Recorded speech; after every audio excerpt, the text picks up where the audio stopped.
All right, what's going on, guys? It is your boy TKD123 here back in Plays Source. I know I'm a little bit late to this. All right, I know I'm a little bit late to this, but we're gonna go over the brand new PlayStation 5 system software update for beta users that are on the program. If you're interested in getting this update for your PS5 at home, make sure to be aware that this is software beta, right? So there will be complications, there will be problems with it. I actually haven't even used this beta quite yet. I just updated this morning, but just be wary that there will be potentially issues with this beta update, but I will leave a link down below in the description if you want to go sign up for that PS5 system software update program. But a link below will also be available to this PlayStation blog that I'll be reading over, as well as some important links involving updating your Discord to make sure that it is linked with your PSN and all that great stuff. But let's get right into it.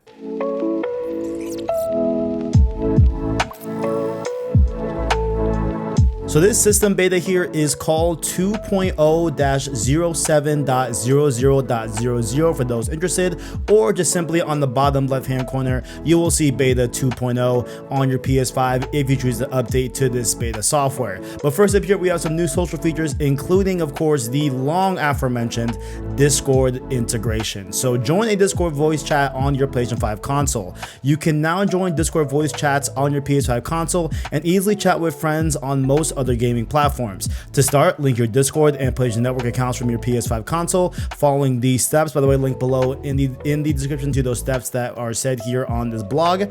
Then use the Discord app on your mobile device or computer to get a Discord voice chat going on your PS5 console. You also want to make sure that your Discord app is updated to be the latest version of the app overall. And lastly here, if you already linked your PSN for you being able to show the status of your PlayStation account, which we've been having for a few months now at this point, you will need to, I believe they say, like redo it or relink it. That way it is granted all of the necessary permissions to be able to stream the Discord voice audio chat to your PS5. I'll test this in a later video. I'm definitely interested to see how it works, how it sounds and everything, and I'll give an overall kind of impressions on it, but I'm probably not going to use this that much because my Mac is right here. I'm always on Discord with the homies anyway, so won't be for me, but it is a very cool feature if you are one of those that don't have your PC or you don't want to just be on your phone nearby while you're playing your PS5. Very cool integration there as well. But next up here we have start or request a share screen from your friend's profile. You can now send a share screen request or start sharing your screen with a friend directly from their profile. Simply select the share screen icon on your friend's profile to start a new session. Really cool there, really cool quality of life stuff, and there's plenty of those quality of life features that will be here on this update. Not something that I will use, never used it really before, but if you do use that, you can definitely do so as well more easily through your friend's profile. Next up here, new join game icon in party chats. On the voice chat card, a joinable icon will be displayed for party members playing a game you can join. You can join the game directly by selecting the player and then selecting join game from the menu. Really cool stuff right there as well. And there's some really cool things that I find a lot more enticing for me personally, because I don't really, I mean, I guess it's cool, to be able to just join someone quickly if you have like the same game, I'm assuming, or something like that. I will know a lot more once I get into the beta software, this afternoon when I actually play my PS5, but I'm not allowed to show that footage and not allowed to show you really the main menu or any of the features that are not discussed here on this blog that are publicly spoken about. So that's why I can't show you everything here, but let's go over something that I am really interested in. That is the new Friends Who Play tile. So in Game Hubs, and by the way, Game Hub is where you just see the game but not selected, like you're not playing it but you see it on your dash.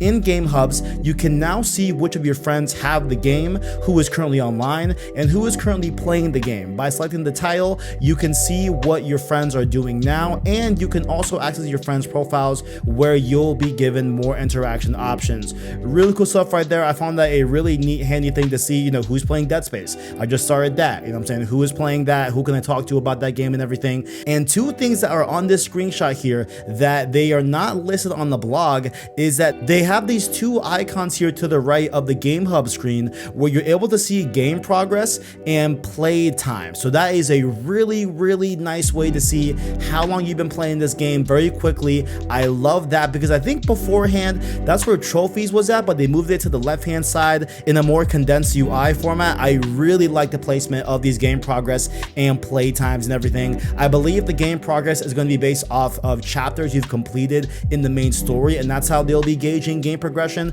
But really cool to see that there. I really love that feature that they added to the PS5 Game Hub. But next up here, we have manually upload game captures to PlayStation app. You can now manually select and upload individual screenshots or game clips to PS app from your PS5 console, then easily share them to social media, etc. Right? So that is a really cool thing where this is not going to be where every single thing gets uploaded now. And they say here that this feature complements the auto upload functionality that currently exists on the PlayStation app. So I believe that you're going to be able to toggle that off, which is really cool. You know what I'm saying? You'll be able to toggle that off, and then you can just go into your media gallery and pick which ones you exactly want to bring to post for your social media feeds. Next up, we got new gameplay and personalization options to the PS5. This one heavily requested, heavily confused as to why this wasn't here at launch when we got 1440p support last year, but now we have VRR for 1440p. Variable refresh rate support for 1440p is now here.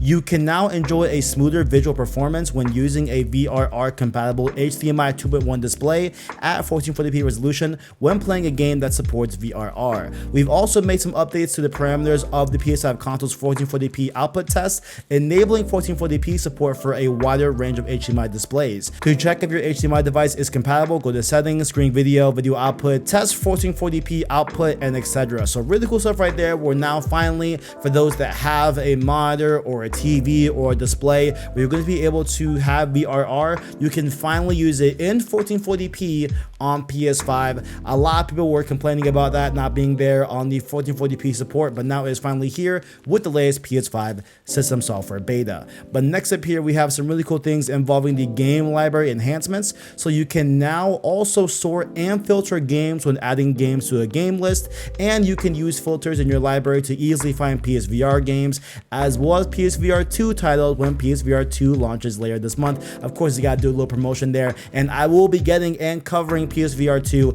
not next month, later this month actually, in the coming weeks. So very cool that you'll be able to sort those on the game list as well. And lastly here, for the last part of this section, we have game presets for multiplayer session preferences. You can set your preferences to manage who can join and who can invite other players to multiplayer sessions you've created for supported games. Go to settings, save data, and game app settings, game presets, online multiplayer sessions, and select your preferences in who can join and who can invite. Next up here, we have some new accessibility and ease of use features coming into the PS5, courtesy of the system software update here for the beta program users. So, you know, a long discussed and long, complained about thing is the notion of save data from PS4 to PS5 games. It's been a hoopla. They've had in-game, algorithms to be able to, transfer your PS4 save to your PS5 app and everything and all that. It's been a whole mumbo jumbo over the past 2 years,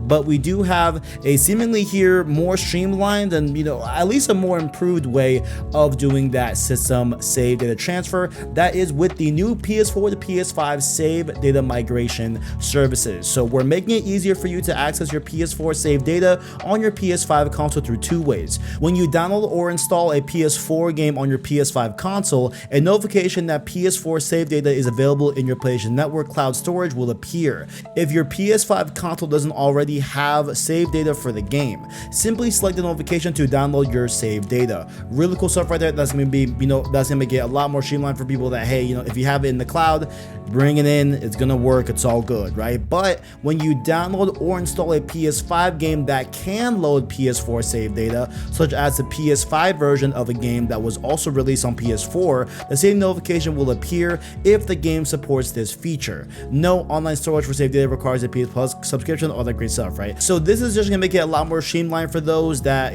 don't want to go through all the hoops and all that and have had to in the past. Now it looks like they've been able to just make the PS4 save data work on PS5 in a lot better fashion if the game supports it. So really cool to see that right there. But what if you get a PS5 to PS5 transfer? And also, I will say, you know, there are rumors of a PS5 Slim coming out later this year, right? So very interesting to see that they are going to implement this feature here to transfer PS5 to PS5 data, right? You can now easily transfer the data on your PS5 console, including games, save data, user profiles, settings, screenshots, and videos to another PS5 console using a local Wi-Fi network or a LAN cable. You can either transfer the data during the initial PS5 console setup or later from the settings menu. This process doesn't remove or modify the data on your original PS5 console. Really cool thing right here, and those are probably useful if those rumors come to pass, where there will be a PS5 model that will be just one PS5 that will have a detachable disk drive if you would like to buy that separately,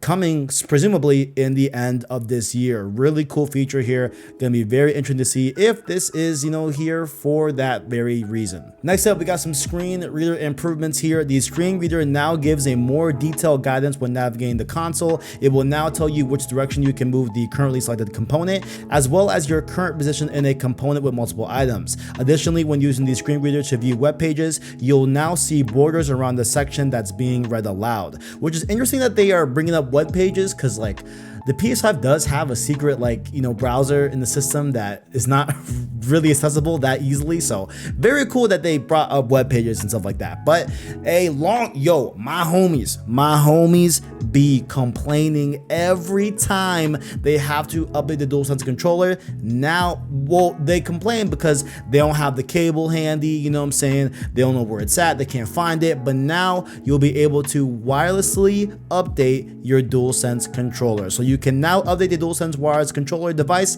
software with a wireless connection. If you have trouble updating the device software wirelessly, connect your controller to your PS5 console using the USB cable to update it. You'll be able to update wirelessly for the next update. Really cool right there. A lot of people have been complaining about that, but now wireless updates for the DualSense, you don't have to go find your cable. Last one here, this is a really cool, you know, preview feature here where you will now be able to access game capture using voice commands for the US and the UK right now in limited release. I'm sure this will be released in other territories once it is fully tested, but voice command now supports using your voice to save video clips of your gameplay. Say, hey PlayStation, capture that, to save a video clip of your recent gameplay. The default duration save is based on your settings. You can also save a specific duration of your gameplay from 15 seconds to 1 minute. For example, to save 5 minutes, say, hey PlayStation, capture the last 5 minutes. Say, hey PlayStation, start recording, to manually start a new recording. And you can then say, hey PlayStation, stop recording, to end the recording and save the video clip. Voice command preview is currently available in English for beta participants with accounts registered to the US and the UK. So that's pretty much the last thing here, but really cool to see that, you know, they are going to be widening the voice command feature, even though I barely use it, you know what I'm saying? But it is there if you would like to use it, especially if you're in the US and UK territories, to be able to test this new preview feature that they are bringing here to the new PS5 beta update. But that's been everything here that I am allowed to discuss. You know what I'm saying? There are more things that are in the update itself that I will be taking notes on and preparing you guys for a full public release video once it comes out, and I'll be able to give you guys every single bit of detail that has changed and improved with the PS5 software. Down below, find links to our Discord and of course our Anchor link that way you can listen to our long form content in podcast format. Those of course being Let's Watch The Last of Us HBO. We are going week by week with the episode breakdowns. If you want a very detailed, very highly, you know, note taken review of each episode from two gamers that know The Last of Us in and out, make sure to check out Let's Watch The Last of Us HBO with my co-host Mario Rivera of Point in Progress. Like the video if you enjoyed it, as well as hit subscribe to PlayStation Source to keep up with the latest and greatest in PlayStation. Thank you all for watching, and as always, greatness awaits.